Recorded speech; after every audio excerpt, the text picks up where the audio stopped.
আসসালামু আলাইকুম। আমি Aksar Ahmed, optometrist, Aksar's optometrist eye care. আজ কথা বলবো রমজান মাসে রোজা রাখা অবস্থায় চোখে ড্রপ দিলে, চোখে যদি আমরা কোনো ড্রপ দিই, এই ড্রপটা দেওয়াতে রোজা ভাঙবে কিনা।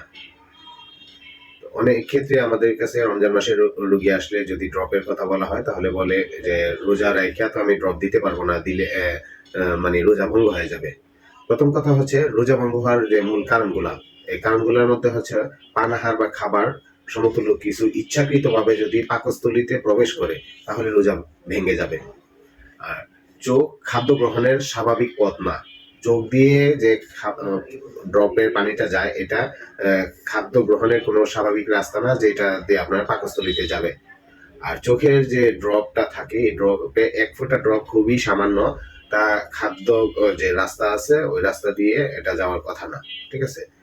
তো চোখের ড্রপ এমন এক ফোঁটা ড্রপ থাকে, যেটা চোখের মধ্যে দেওয়ার পরে তার অধিকাংশ অংশই চোখের থেকে আবার বাহির হয়ে পড়ে যায়।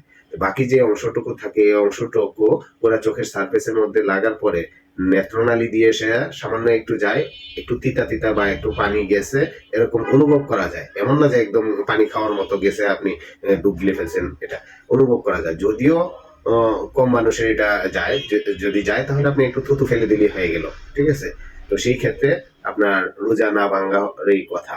আর এই ব্যাপারে দারুল উলুম ফিকি থেকে দারুল উলুম দেওবন্দ বা অন্যান্য যে ফিকা একাডেমি আছে, ওইসব জায়গা থেকে আপনাকে ফতোয়া দেওয়া হয়েছে যে চোখে ড্রপ দিলে আপনার রোজা ভঙ্গ হবে না।